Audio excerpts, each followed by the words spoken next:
Hey, Advanced World Studies students, Mrs. Dumas, Mr. Breen here. Hey, hey, hey. And today we're going to talk themes and skills. Ooh. Yeah, we got to get in that, guys. And listen, here's the deal with this. AP World History is a skills class. It's not a content knowledge class. So get that through your head. The faster you get on that spot where you understand that you're not here just like jamming dates and people's names into your mind, but you're doing history, the better you're going to do in this course. There's no content memorization here. The first thing you do need to know for AP World History are the 6 themes, because every piece of content you cover in this class is going to relate to these themes, and you're also going to have to start thinking about the content in the relation to these themes. And so the first 2 themes that you're going to see are humans in the environment and cultural developments and interactions.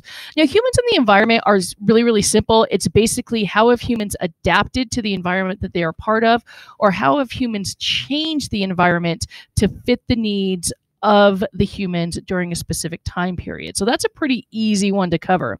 The second one is cultural developments and interactions. And with this one, basically, we're talking about ideas, beliefs, and religions, not only what they are, but how they develop. And then how does this shape the societies that they are a part of? How does it get people to act, believe, think, do? And not just people, but governments as well. So this is a really important theme to cover. And if you can understand this and start talking about these different religions in terms of what kind of political impact does this have an economic impact, you are going to be good to go. All right, man.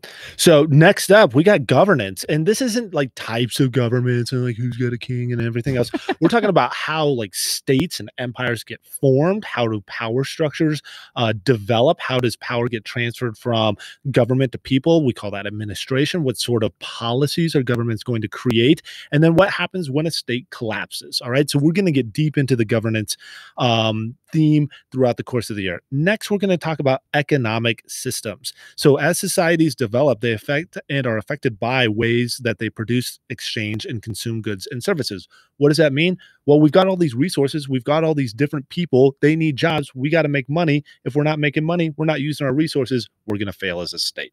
So those are majorly important themes, and they interact with one another. Governmental policy creates economic outcome, and economic outcomes impact policy. And then we see the last 2 themes: social interactions and organization, and technology and innovation. Basically, with social interactions, what we're looking for, how are members of society organized, right? What kind of social hierarchy are they in? Who is valued more than others? Is the social hierarchy valued on wealth, or is created on wealth, or is it created on religious beliefs, or whatever else? Gender. Oh, that's a good point. Yeah. So basically, how are people organized in the society, and how do they interact with each other? The last one is technology and innovation. And basically, what we're talking about here are technological developments we are going to see throughout history, what causes the technological developments and what kind of impact do these developments have. And then innovation. How do people innovate the society they are a part of, whether that's innovation in thought, economics, or whatever else, it doesn't matter. But what innovations occur, why, and what kind of impact do those innovations have? All right, so now that we're done with the themes, we want to start talking about the thinking skills. So the themes are a way to organize the content. The thinking skills are how to apply it. And one of the first major thinking skills are developments and processes. And this is a 2-step process. The first step is basically just to be able to identify a historical concept, development, or process. So that could be an event, a person, a play, anything like that. Whoa, I thought we said that this wasn't a content class.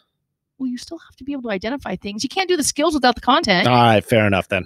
And then once you're able to identify something, say the Opium Wars or the fall of the Roman Empire, then you have to be able to explain it. So basically, what led to the fall of the Roman Empire? What is the fall of the Roman Empire? What were the Opium Wars? And so think of the identify as like the basic level, and think of the explain as a little bit of a step up in terms of developments and processes. And so these are one of the first skills that you're going to be applying in your advanced world history, or excuse me, advanced world studies class, world history. Come on, Dumas. Yeah, come on. So now when you're getting this knowledge about these historical events, you're going to be getting them from historical sources. And we're not just going to be summarizing these sources. You're going to read them, but you're not going to read to regurgitate. You're going to read to analyze. You're going to identify point of view. You're going to identify purpose, context, who the audience of a particular document was going to be. This could be a speech or a journal entry or a picture or a painting or anything really. any historical source, and you're going to be expected to explain whatever that point of view might be, but then also the significance of that point of view as well. Sourcing is a key skill in terms of thinking about history, not regurgitating, but actually processing and analyzing historical events. It is, because it's that important when it comes to be able to understand history totally.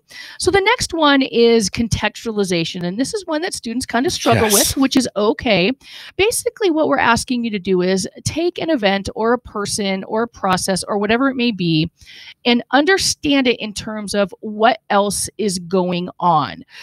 We like to think about Star Wars, right? When you look at the early Star Wars movies, they always give you that scrolling intro, enough background information to understand what's going on when the movie starts. And so that is exactly what contextualization is for history. Giving you or whoever may be studying enough background information to understand, oh, this is why this is happening. It's not just random or like, hey, out of the blue. That's right. Now, one of the last key historical thinking skills that we have is making connections. No historical event happens within a vacuum.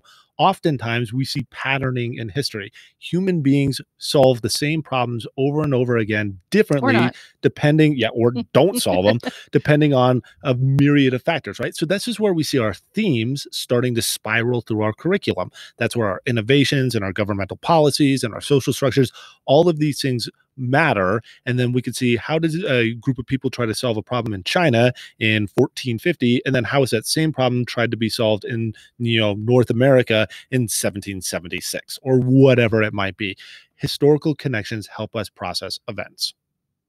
All right. So one of the last things we're going to ask you to do in AP World History is historical reasoning. And historical reasoning is really going to relate to the types of writing you'll be doing in this class. Oh, that's right. And when you think about these different historical events or developments, you can write about them in three different ways. You can look at the cause or the effect of that given historical event or development. You can compare that development over time or within a unit, or you can track the changes in continuities. How does this represent something new happening in history, or how is this a continuation of a historical pattern or trend that you identified in history? Dude, you can't show this video. You know what? Gonna get us canceled. People can be canceled for anything anymore. You can't say anything or do anything. I don't want to be canceled. I like my platform. I don't want to be canceled. I didn't include any of the characters in there. Putting a lot of eggs in this basket. You are canceled. Cancel Dumas, not me. If you're out there, Warner Brothers. All right, ladies and gentlemen, that is going to do it for us today. As always, thank you for joining us. And until next time. Bye.